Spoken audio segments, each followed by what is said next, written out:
Hey everyone. Today I just kind of wanted to make a quick video talking about what to do if a client doesn't like your work after you turn it in.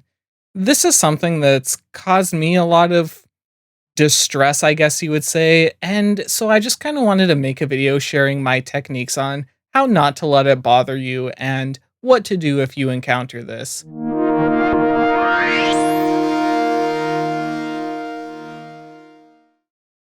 So I actually made a video that kind of touches upon this, and it just kind of has to do with something called the imposter syndrome, where you kind of feel like you're not set out or cut out to do the work that you are charging people for.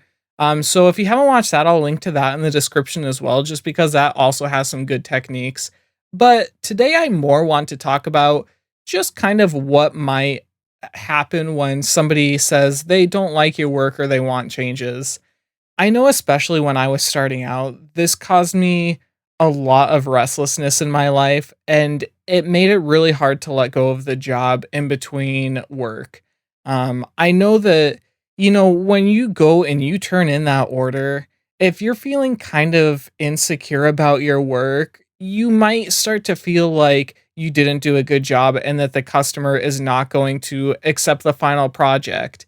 And this is something that I dealt with a lot, and it made it so that after I would kind of, log off from work, I would still have those feelings of unease and I wouldn't be able to just relax and enjoy my life because I'd constantly be looking at whether they had accepted the order yet, whether they had asked for revisions or whatever.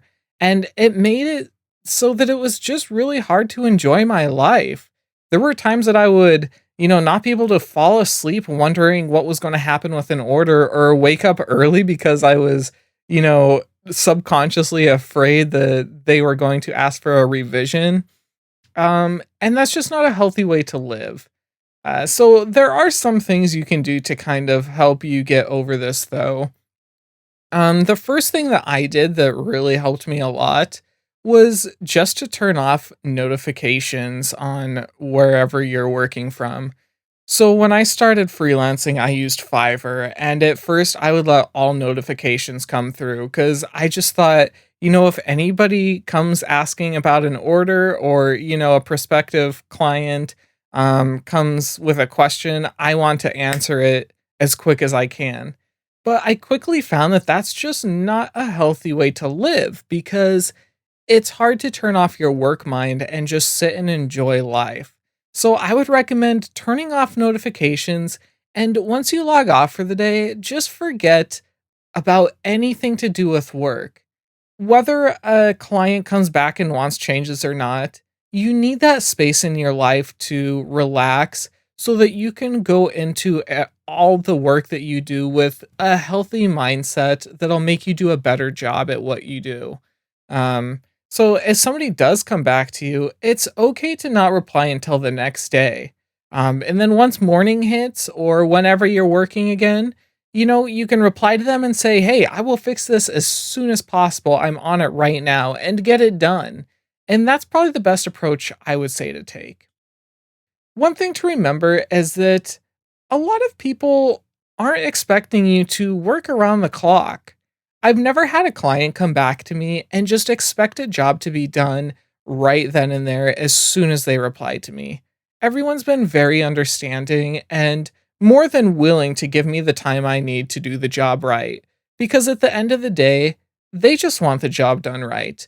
And if you can kind of prove to them through your words and your actions that you care about their project, they're going to be comfortable giving you the time you need to do this right.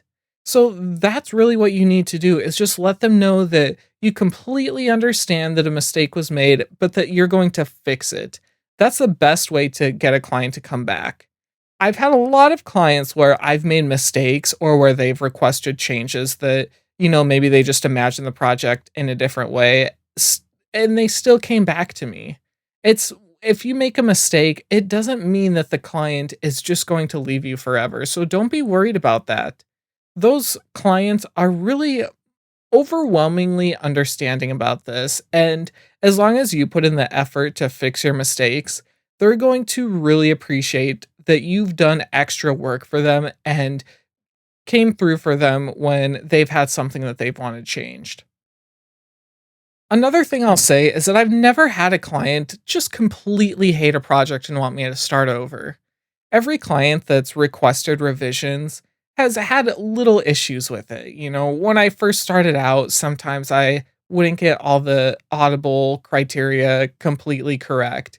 And that's completely on me. I should have. But after that, I rectified it for them and I fixed it. And in the future, I would make sure to go through the entire order for the next client and just spot check everything, fully check everything, not just spot check, and make sure that there were no mistakes. So it made me a better freelancer in the future, and it'll make you a better freelancer to make these mistakes as well. Everyone is going to make these mistakes when they start out, and that's okay. That's just a part of freelancing and work in general. The important thing is that you charge what you're worth. When you're just starting out and you don't have this experience, you're not charging those big professional rates. And most clients know this.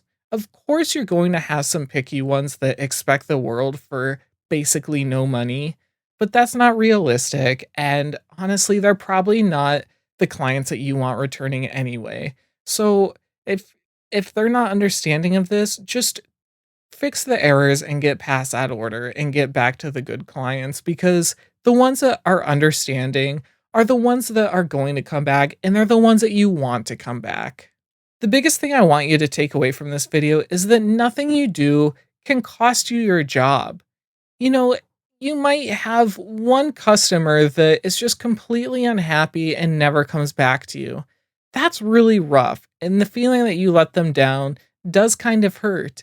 But those clients are few and far between. And like I said, I've never had one of those. So chances are you will probably only have one or two at most. Just know that everything you do is making you a better worker. And because you're your own boss, you can never be fired. So just get past any hurdles that you come across and know that the next time you work for somebody, it'll be even better. And you're not charging more than you're worth.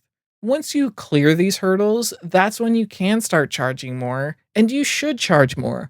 But for now, you're doing exactly what you should do. You are giving the people that can't pay a lot a good job while also learning yourself. That's part of the payment at the beginning. It's just the payment of learning.